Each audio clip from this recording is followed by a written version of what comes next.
Abafaram nossa voz, mas se esqueceram de que não estamos sós. Abafaram nossa voz, mas se esqueceram de que não estamos sós. Essa vai pra todas as mulheres marianas, índias, brancas, negras, pardas, indianas. Essa vai pra você que sentiu aí no peito quanto é essencial ter no mínimo respeito. Olá pessoal, tudo bem? Então, sou a professora Daniela Chagas. De volta aqui para a gente realizar o estudo aí sobre o capítulo 12 do livro Mulheres que Correm com os Lobos, da nossa querida Clarissa Pinkola Estés. Então, capítulo 12, gente, vem falar para a gente sobre a demarcação do território, dos limites da raiva e do perdão, né? O que seria isso, né? Essa colocação de limites, né? Essa demarcação aí de limites saudáveis, né, para nossa psique. E vem através aí de três historinhas, né, falar um pouco sobre esse assunto, que é o urso da meia-lua, as árvores ressecadas e descansos. Vamos lá? Então, vocês vão perceber, né, que esse capítulo ele fala muito sobre essa questão do autocontrole, do autodomínio, né, de como devemos nos portar, né, para poder chegar a essa paz, a esse autodomínio, né, esse autocontrole sobre nós mesmos, certo? E nessa primeira historinha aqui, no Urso da Meia-Lua, ela vem dizer o seguinte, né? Uma mulher que já estava esperando seu marido, que tinha ido para a guerra, né? Esperando, super ansiosa a volta dele, até que ele consegue retornar, né? Mas ele retornou com muito ódio, muita raiva, e ele não queria ficar dentro da casa. Ele se escondeu, né, na floresta e queria ficar por lá e não queria contato com ninguém, né? Ele estava muito chateado, muito magoado, com muita raiva ainda, em decorrência de tudo que ele passou, né, na guerra. E essa mulher tentava de tudo, né, ali agradar, né, seu marido, fazendo comidas, né, deliciosas que ele gostava, levando lá para ele, né, na floresta, oferecia para ele, e ele não se importava, muito pelo contrário, né, ele chutava as tigelas, né, de comidas lá que ela tinha preparado para ele, né, e ela não entendia, ela não estava sem saber, né, o que ela poderia fazer para poder agradar, né, seu marido, para poder voltar ali viver bem, né, no seu casamento.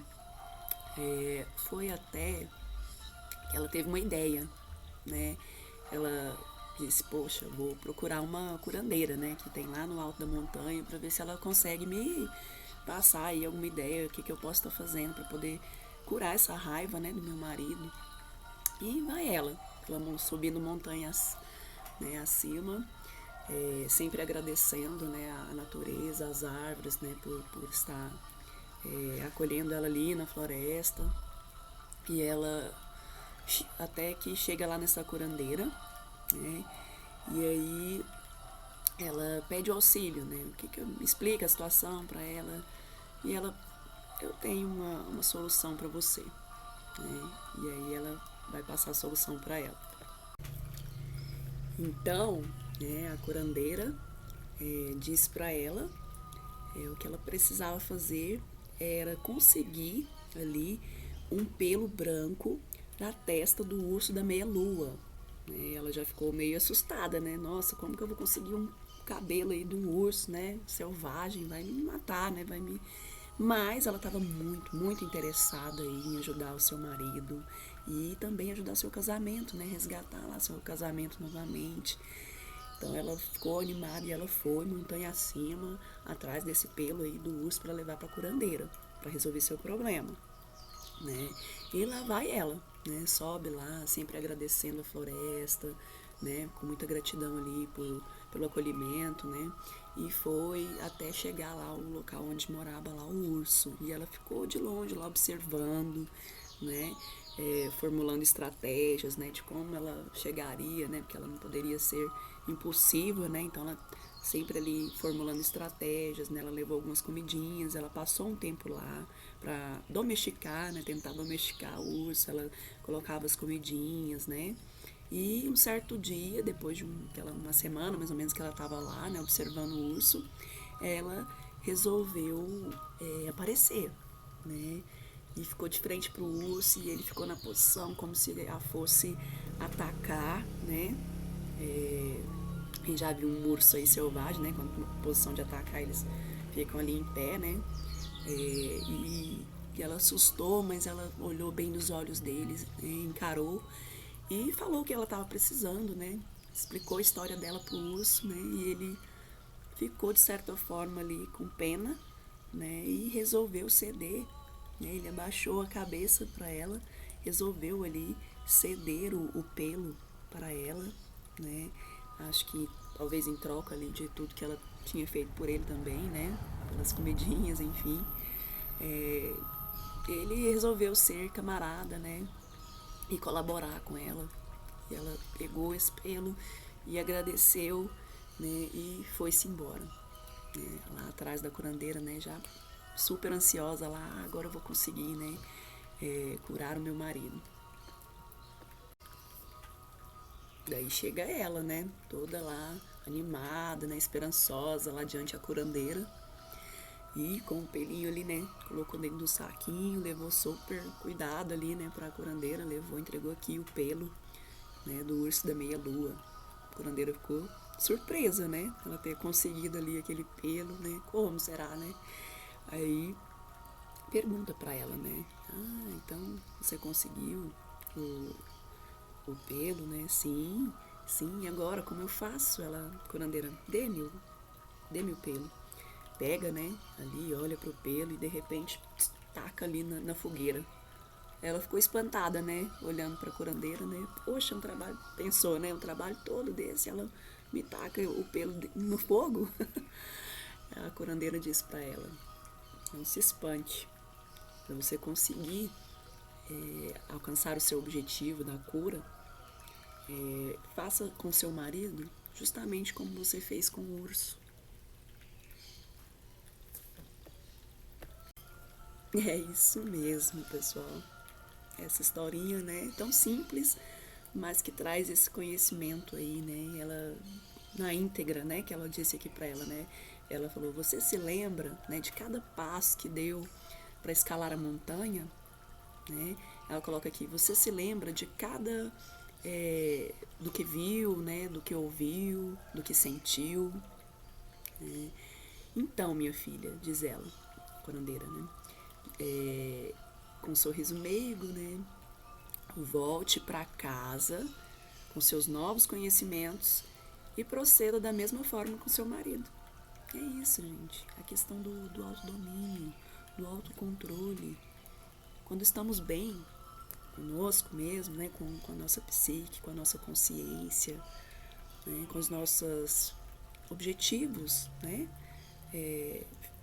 Colocados ali na nossa vida, nós conseguimos ter esse autocontrole, esse autodomínio, né, diante das situações mais difíceis, né, como diria lá Lavoisier, né, vamos lá, pela ciência, na natureza nada se perde, nada se cria, tudo se transforma.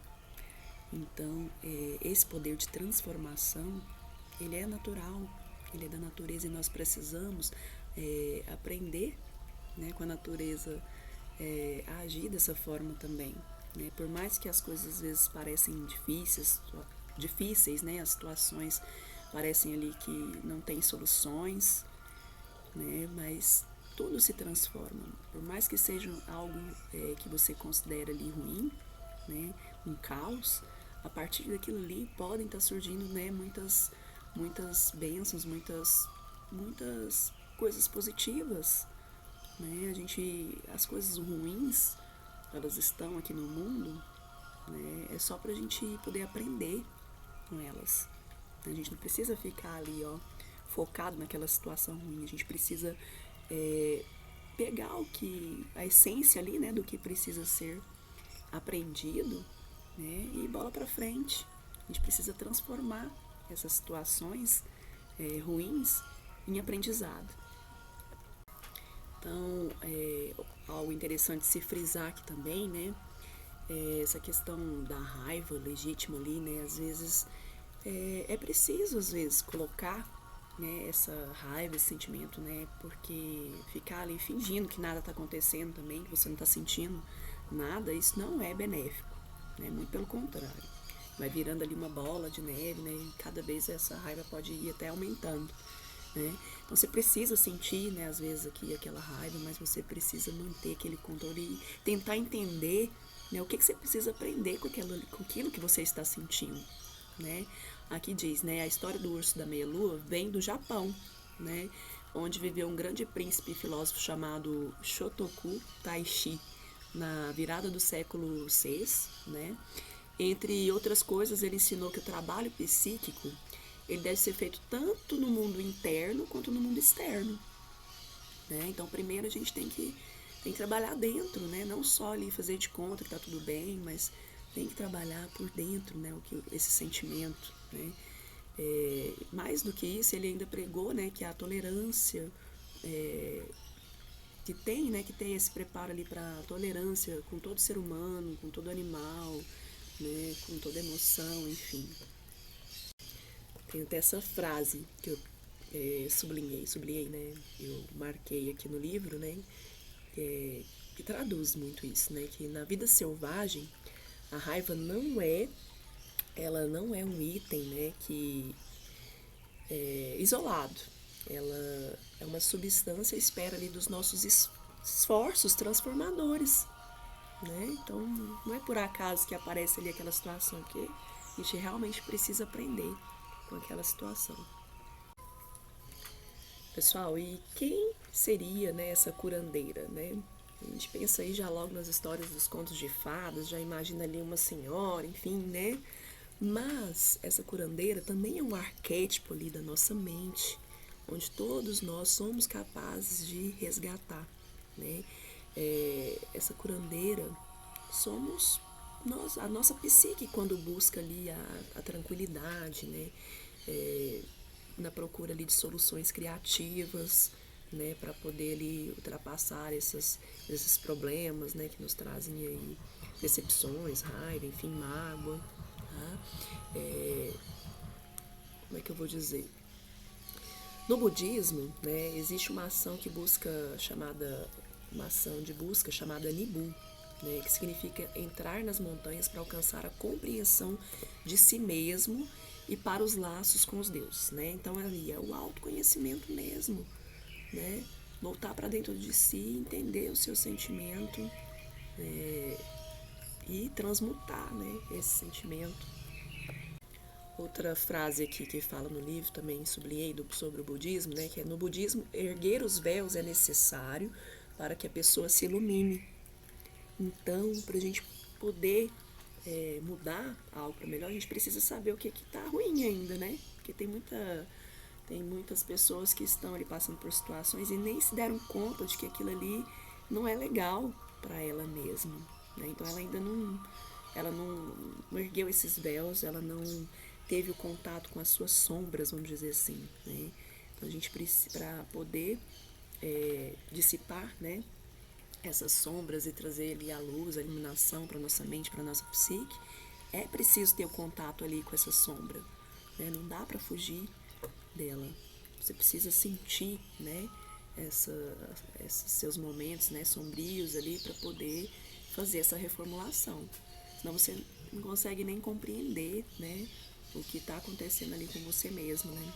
E geralmente quando você fica nesse ponto aí de não compreender, né, da raiva extrema lá, né, como o homem lá não queria falar com a mulher, não queria nada, né, não quer conversa, não quer ajuda, né?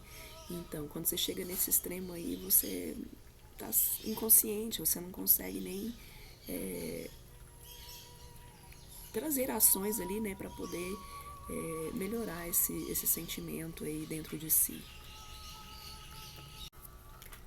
Outro ponto interessante aqui que eu também grifei, né, sobre essa historinha do urso da meia-lua, é que na psique, né, o urso ele pode ser compreendido, né, com uma capacidade de se regular a própria vida, né, especialmente ali a vida emocional, né, porque quando a gente está nesse descontrole, né, em relação à nossa psique, aos nossos sentimentos, às nossas emoções, a gente não consegue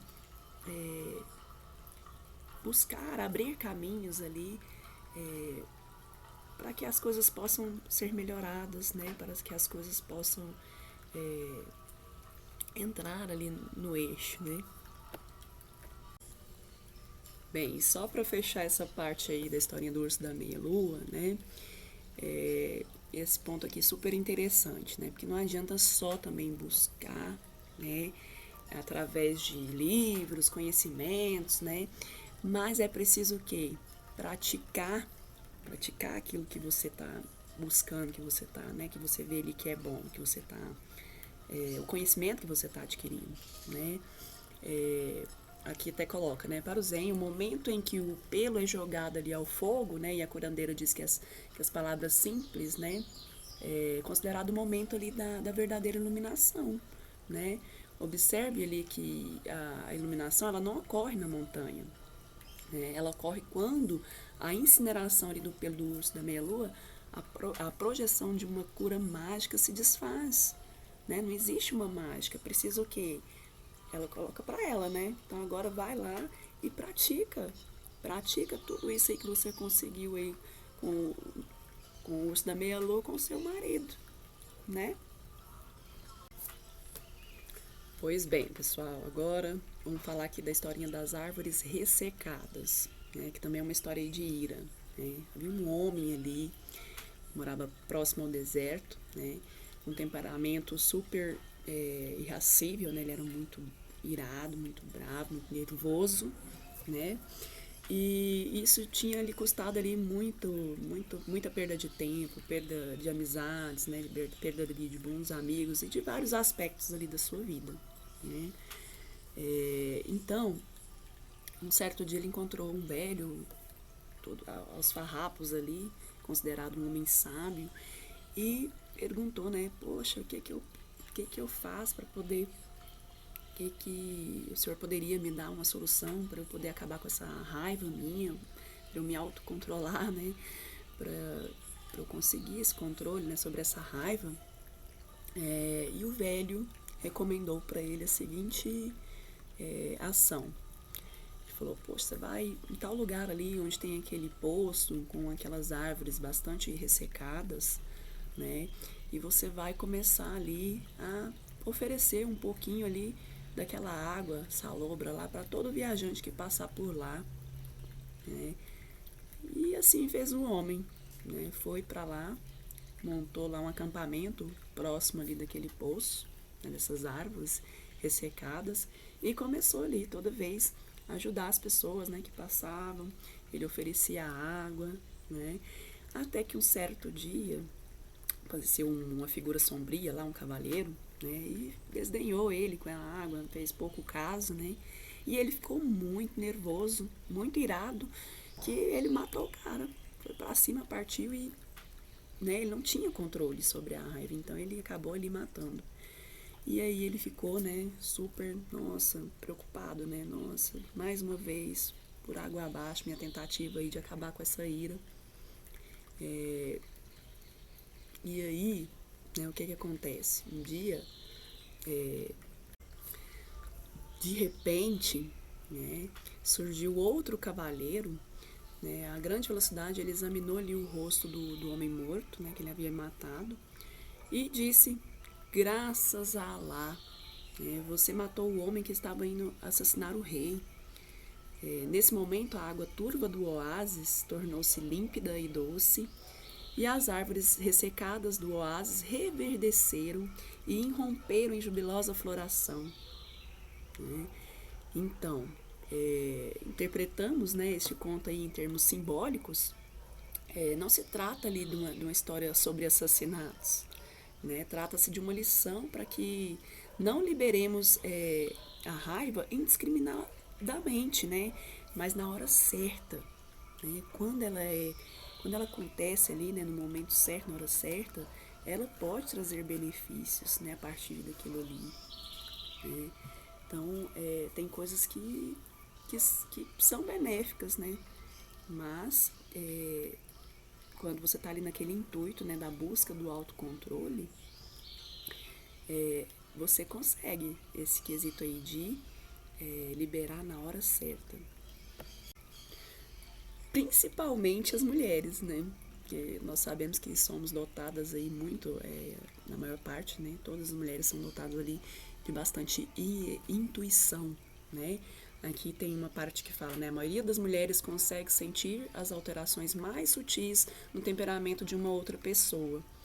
Consegue ler expressões faciais e corporais, né? Sendo essa capacidade chamada de intuição. Né? E muitas vezes a partir de uma infinidade ali de pistas minúsculas, né, que se reúnem, né, para lhe dar informação, sabe o que está passando na cabeça dos outros. Né? Para poder usar esses talentos selvagens, né, as mulheres mantêm-se abertas a todas as coisas, mas é preciso ter cuidado também, né, porque aqui coloca, né, que é essa abertura, essa mesma abertura, né, que deixa vulneráveis suas fronteiras, expondo-as ali a danos ao espírito. Então, por isso, a necessidade ali da proteção, né, da busca do autocontrole, né, para você saber dominar e saber os limites saudáveis ali, né, da raiva e também do perdão. Gente, tem umas partes aqui tão assim legais que eu tenho que ler na íntegra para vocês, né? Vocês que estão aí acompanhando também a leitura junto comigo, né? Também deve ter achado super legal e interessante, né? Então, essa história, ela não trata ali também do esforço, né, para alcançar a santidade, né? Ninguém está aqui, aliás, todos estamos aqui nesse mundo, eu canso de falar, em busca de melhoria, né? Mas todos somos errados, não existe ninguém perfeito aqui, senão não estaríamos aqui, né? Porque aqui é um mundo de provas e expiações e estamos aqui em busca dessa melhora, todos nós, né? E a gente consegue avançar cada vez mais quando ajudamos uns aos outros, né? Que esse é o sentido dessa vida.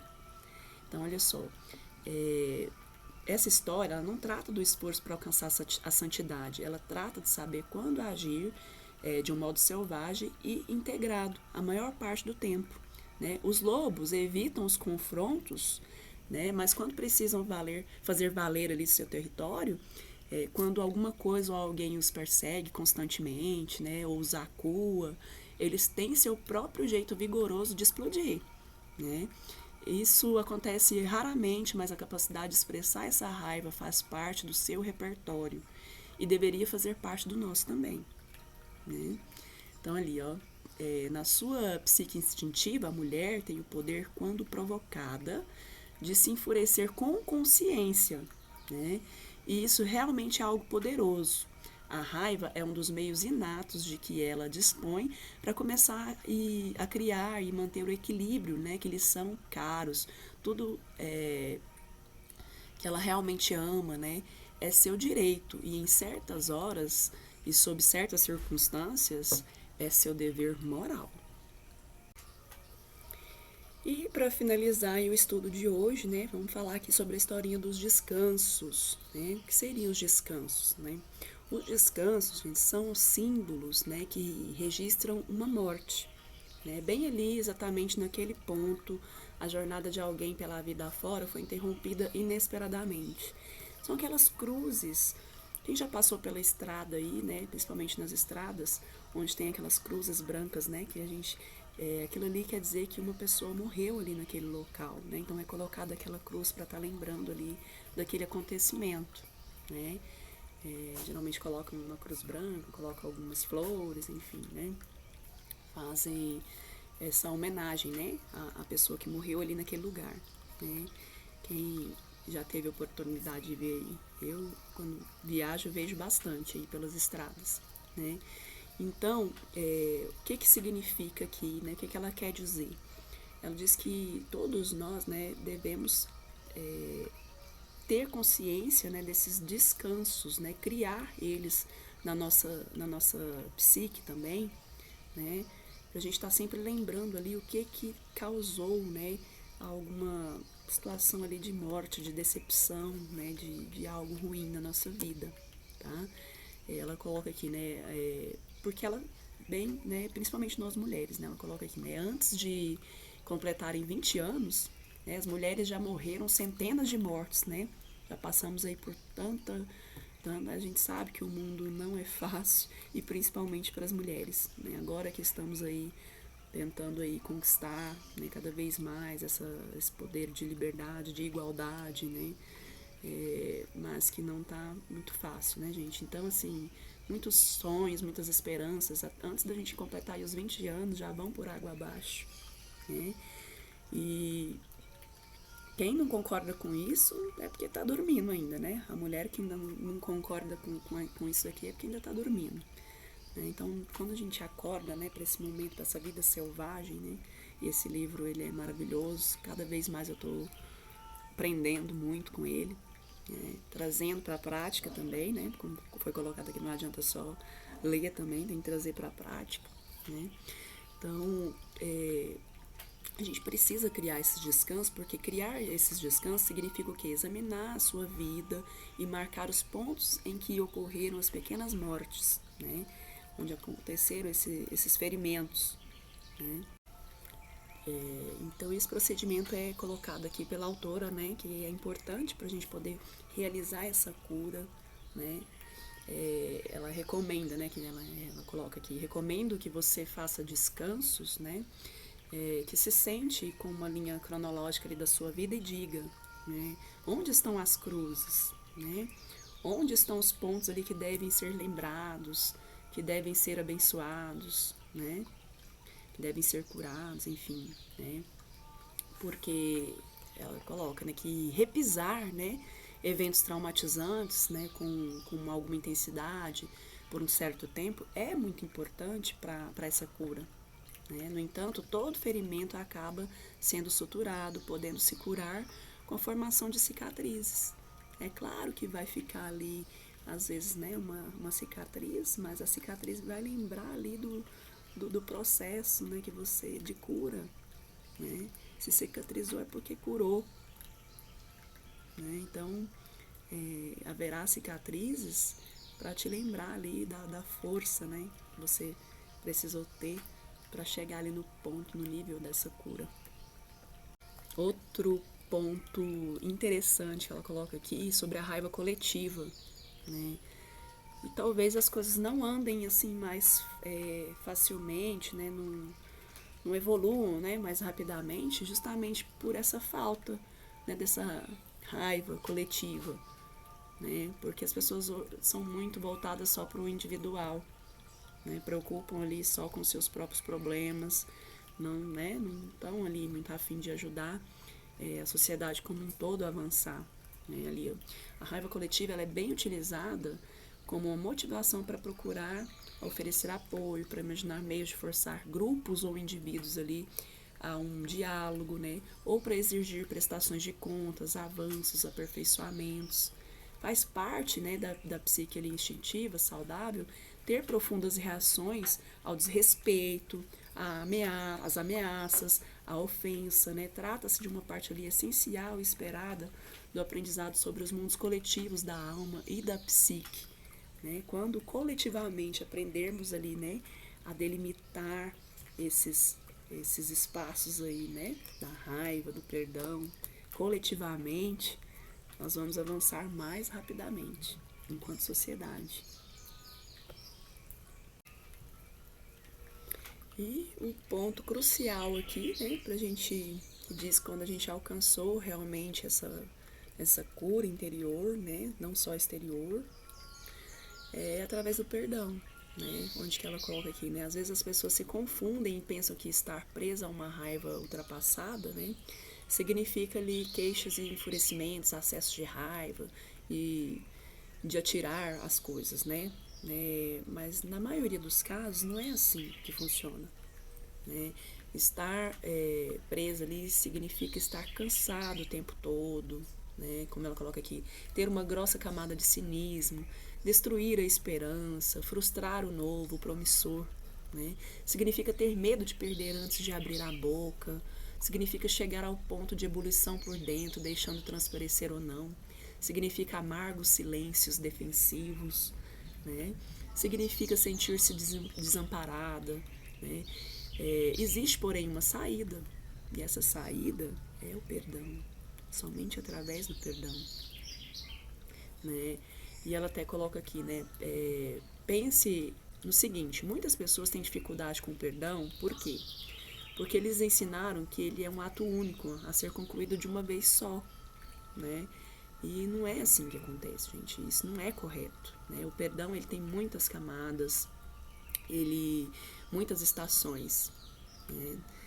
Na nossa cultura existe a ideia de que o perdão é absoluto, tudo ou nada, né?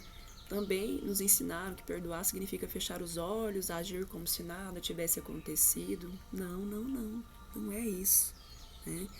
Então, é preciso esse autodomínio, né, para essa autocura, para que o perdão seja realmente ali, como que eu vou dizer, algo benéfico. Então, gente, não é fácil, né? Ela até coloca aqui algumas porcentagens, né? A mulher que fala ali, né, que conseguiu atingir 95% do perdão, né, ela pode estar sendo, como é que fala ali, quando beatificando, né, colocando ela como santa, né, porque não é assim, né, se ela sentir ali uns 75%, né, não sei se um dia eu vou conseguir perdoar totalmente, enfim, alguma, né, que fala, ela tá mais próxima ali do normal, né, mas se você tá ali, né, entre 60%, 40%, não sei, né, já é uma atitude ali satisfatória, né. Se está menos de 10% ali o seu nível de perdoar, aí já, né, quer dizer que você não está se esforçando tanto, né? Mas todos nós temos essa capacidade de trabalhar esse interior, né, e praticar isso verdadeiramente, não só da boca para fora, né, mas do sentimento realmente que de dentro para fora, tá bom? E, para finalizar, ela só coloca aqui, né, pra gente que esse perdão, né, ele tem 4 estágios, né, e ela coloca aqui o primeiro, que é deixar passar, né, que é deixar a questão em paz, né, não adianta você ficar ali sempre atacando, né, e sempre remoendo, então, deixar passar, né. O segundo estágio é controlar-se, né, renunciar ali à punição, nem do outro e nem de você mesmo, né? Porque quando você fica ali remoendo, com raiva, você tá trazendo esse mal para você mesmo, né? Para o seu próprio organismo ali, né? O estágio 3 é esquecer, né? Afastar da memória, recusar-se a ficar ali remoendo, né? Quando você já está nesse nível, né? Que você não quer saber mais, né? Que você não quer ficar ali remoendo, repisando essa história, né? Você já está quase lá chegando, né, no 4º estágio, que é o estágio ali de perdoar, né, de abandonar essa dívida e seguir em frente, né? Lembrando que todos nós somos ali passíveis, né, de erros, mas também de mudanças, né? Vamos focar aí nas mudanças e as coisas vão se encaixando, né, e a paz vem aí retornando através do perdão, né? Essa paz interior que nós só conseguimos através do perdão, não do outro, né, mas em relação a nós mesmos, né? Em primeiro lugar, nós devemos nos perdoar, né? Perdoar a nós mesmos, as nossas próprias atitudes, os nossos próprios sentimentos ruins, né? Que nunca parte do outro, parte de nós mesmos. Esse sentimento, então, somos nós mesmos que precisamos trabalhar nele. Espero que vocês tenham gostado. Gratidão por me acompanhar até aqui, né? E até o próximo capítulo aí, que é o capítulo 13. Namastê.